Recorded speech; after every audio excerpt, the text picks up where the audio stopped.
Disclaimer, this is a video of me reacting to someone else's Five Nights at Freddy's theory. I don't always agree with them, but that has nothing to do with how I feel about them as a person, or even their channel as a whole. I have and will continue to make it clear that I am a fan of this creator, and this video is simply me providing my own opinions on their theory. This video is not trying to say that I know better or am better than this creator, it's simply me seeking out other people's opinions so that I can explain the things that I agree with, the things I don't, and so I can understand these alternate opinions whether I agree or not. Anything negative I say, or any negative reaction I have towards the theory is just me disagreeing, and I will always explain my point of view. Whether you agree with my stance or the creators, please just be civil towards both of us in the comments. Thank you, and enjoy the video.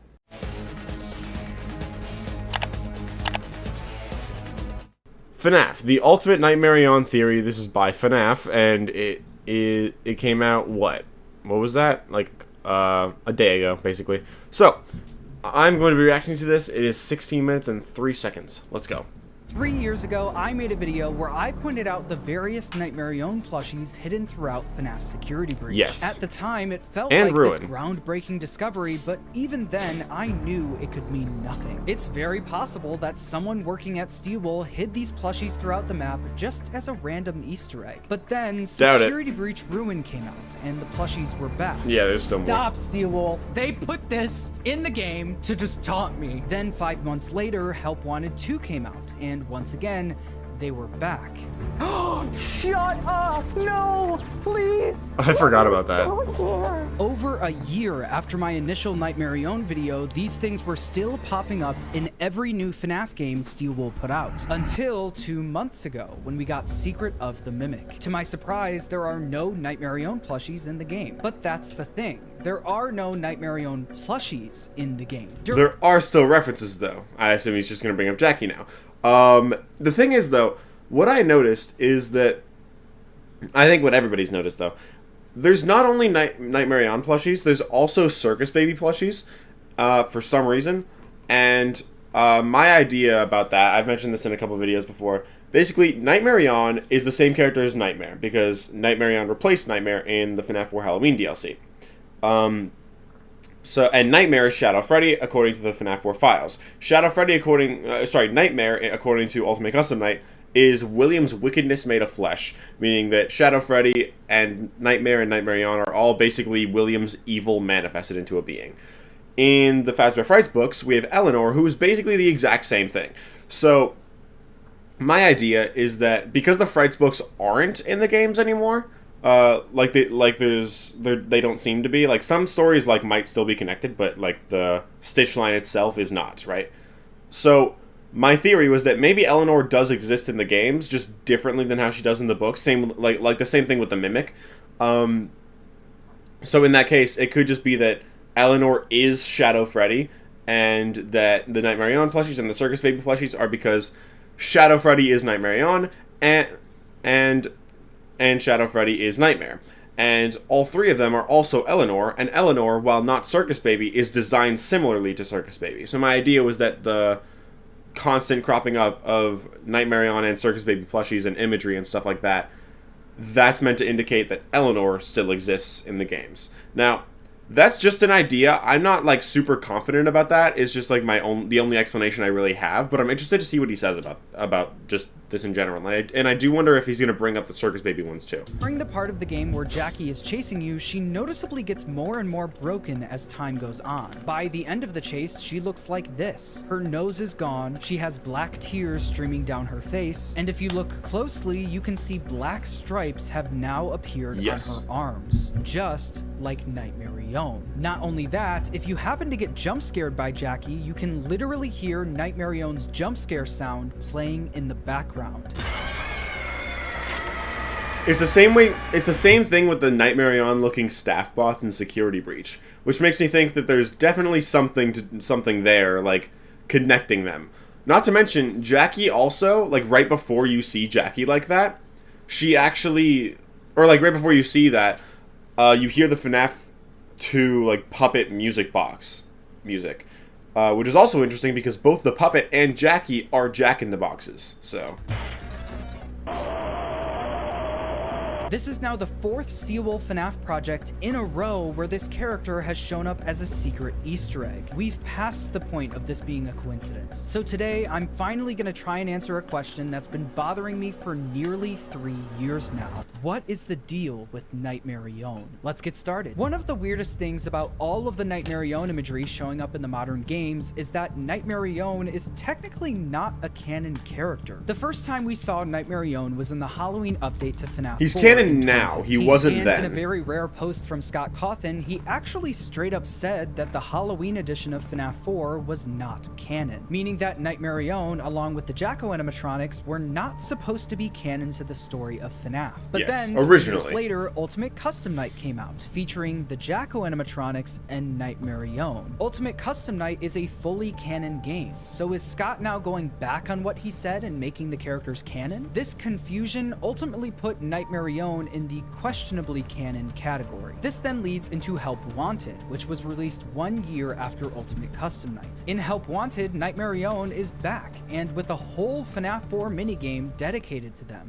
Even more interestingly, they in Ruin, when you look at the plushie, I don't know, he might mention this, but when you look at the plushie's description, I think it says something along the lines of, why did they make a plushie of this? It's from this is the plushie of the character from the VR game, right? So it's like, in universe, Nightmarionne originated in the VR game. Wanted is once again a fully canon game, so why do we see Nightmarionne here? Well, in another rare post by Scott, he talked about why this is the case. Quote, "The challenge was this. How do you take characters that are canon, along with characters that are questionably canon, and characters from every point of the timeline, and throw them all together in one game that is canon?" His solution to this was to make all of the previous FNAF games in universe. We have recreated many of these completely fictitious scenarios, lies that you've been fed over the last several years, into a hilarious VR game.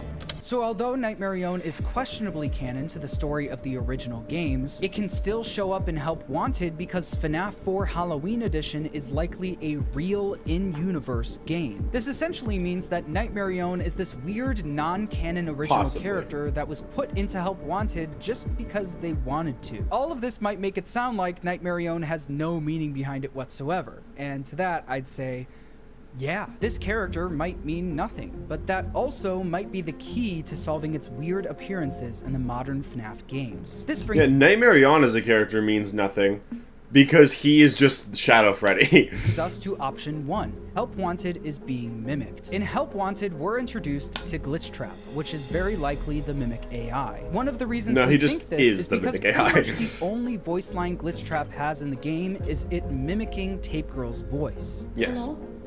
Can you hear me? And as we know at the end of the game, Glitchtrap successfully escapes the VR game by taking over the mind of Vanessa. Vanessa then lands the job of the security guard at the Pizzaplex, while still under the control of the Mimic virus. The reason this option is called Help Wanted is being mimicked is because the Mimic AI might be using Vanessa to mimic what it saw in Help Wanted. Let's take the Nightmarionne. I mean, it staff created bots, for those things in example. Help These Wanted, to be staff fair, bots but are like, obviously if it starts mimicking something, then it theoretically shouldn't just stop mimicking it. Like, it would keep going, like, with what it's already doing, which is why it's like, it starts off as Glitchtrap and then it continues with the bunny persona over time. Like, it's still mimicking it. So it's like, because in Help Wanted they used the mimic to create stuff from the past in ways that they didn't want to program in, here it's basically just like, they basically use the mimic to just mimic those things from the past in order to create it as a game. So theoretically, if it's mimicking it then it theoretically might, I keep saying theoretically, but like, theoretically, it may just not stop mimicking it. Like, it just keeps, it continues to mimic it over time. Like Nightmarionne, but they also have "In Your Dreams" written on their chests. This is a direct reference to the Help Wanted minigame where we have to fight off Nightmarionne in the FNAF 4 bedroom. Nightmarionne is literally in your dreams in that minigame. Further proof of this idea can actually be found in Ruin. In Ruin, Steelwool made the Nightmarionne plushie a collectible object, and also gave it a description. This was the moment they could finally give us a clue as to what all of this means. And they said, quote, "It's from that old headset game."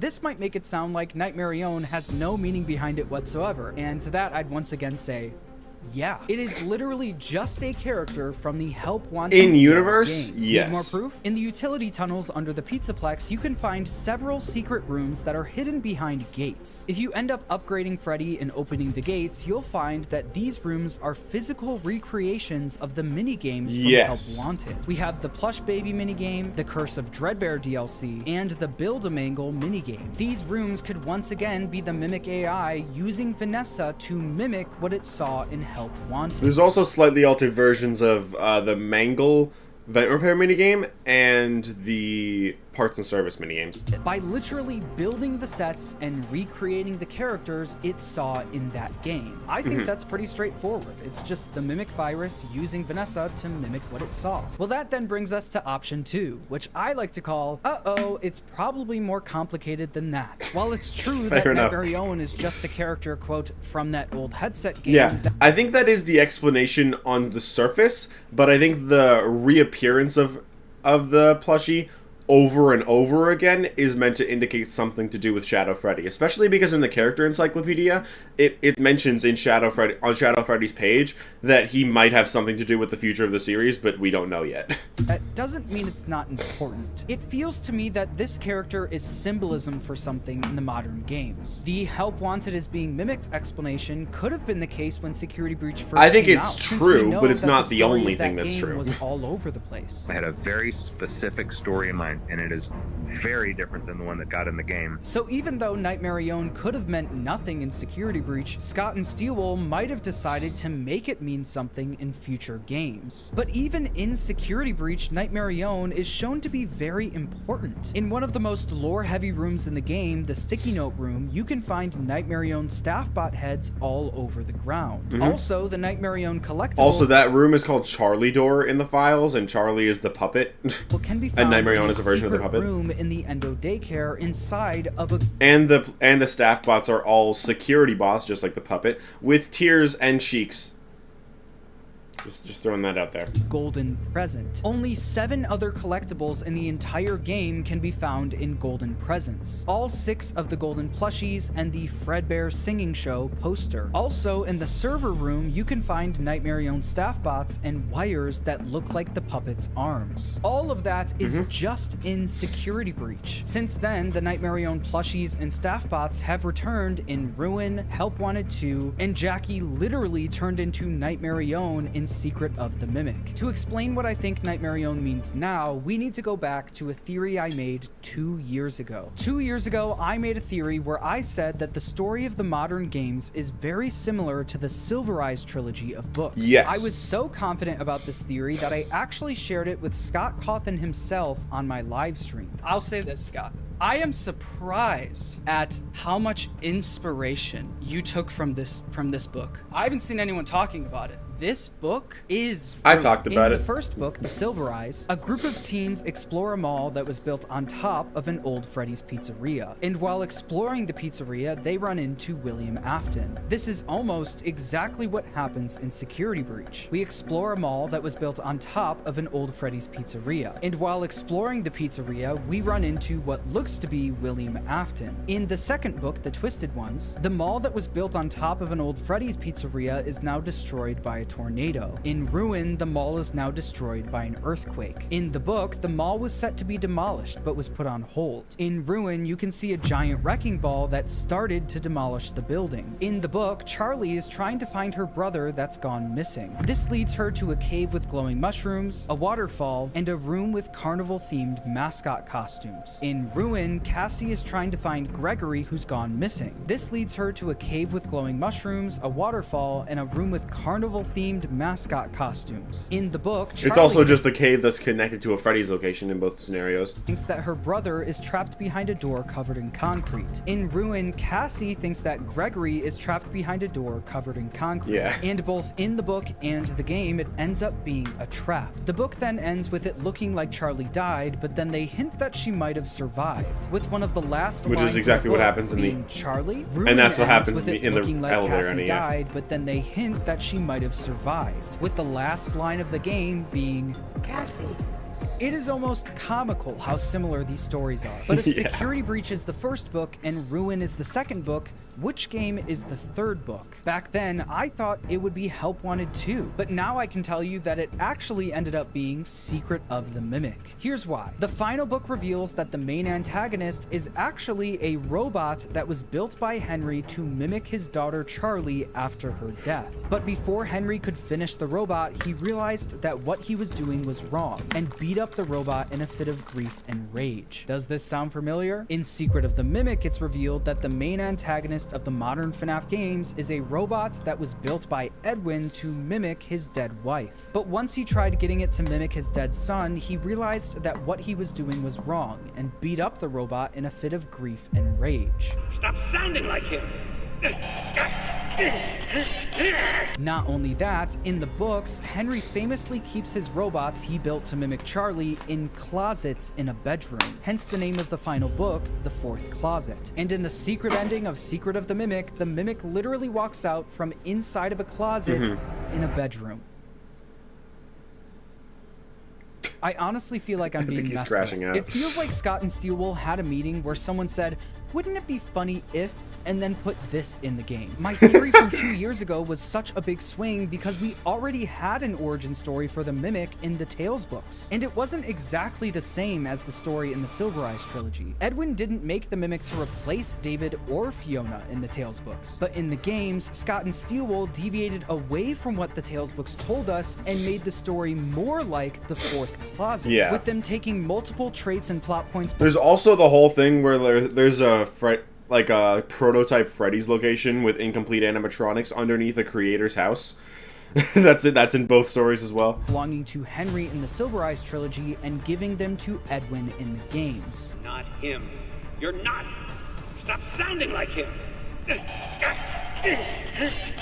So how does this connect to Nightmarionne? Well, I think Nightmarionne is representative of the Mimic. In the Fourth Closet, we learned that the Charlie robot that he beat up was made alive by the rage and agony he poured into it. Quote, I was not Charlotte drenched in grief, I was made alive with Henry's fury. And I think a similar thing happened in the games. Edwin beat up and poured his agony into a robot that was built to mimic his dead wife. And one of the big things that was introduced in the games about Fiona was that she was a puppeteer. I heard you were a puppeteer, and I wanted to record your voice. Oh, well, yes, I used to be. I think this could be the tie to Nightmarionne. The Mimic is an agony-filled robot that was originally built to mimic Fiona, who was a puppeteer. This might be why Nightmarionne, an agony creature taking the form of the puppet, keeps showing up all over the modern FNAF games. While looking for more connections between Nightmarionne and the Mimic, I came across this video by Tetrabit Gaming. In the video, he goes through stuff found in the game files of Secret of the Mimic. It's important to point out that scrapped content in the game files is not canon, so take this with a grain of salt, but it turns out that just 1 month before the game was released, not only did Jackie's jump scare have the Nightmarionne sound effect playing behind it, every single jump scare in the game had the Nightmarionne jump scare behind it. The mascots actually use the Nightmare Staff Bot jump scare sound effect from FNAF Security Breach.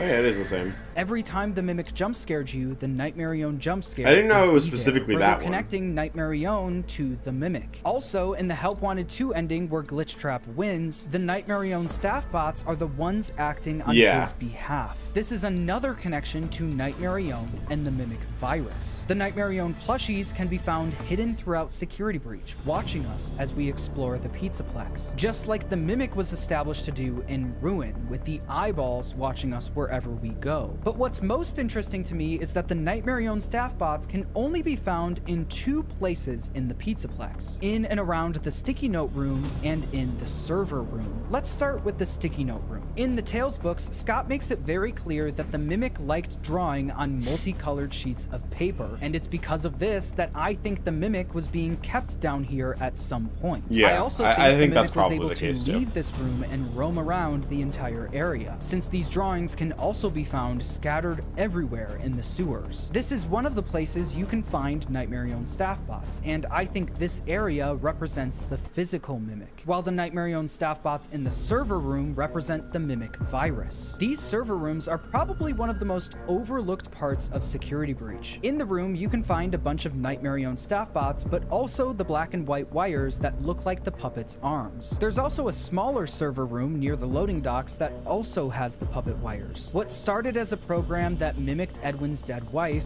a puppeteer, is now decades later infecting everything in the Pizzaplex. I think it's interesting to point out that both rooms also have these giant tubes on the ceiling which look suspiciously similar to the tubes of molten metal found in MCM. Maybe the Pizzaplex is also being powered by molten metal just like in Secret of the Mimic. Or these are just big orange lights and it's just a coincidence. Maybe that's a theory for another day. One thing that could also be the case is that Fiona created the original design for the puppet. At the end of Secret of the Mimic, yeah, we maybe. see on Edwin's I can computer Access Alt Fazbear designs and Access Puppet designs. I mean, like I said before, Jackie is like a Jack-in-the-Box, just like the puppet. So I wouldn't be surprised if Jackie was like the original puppet, and then Henry like took that idea for the security puppet, and that's how like that evolved or whatever. I don't know.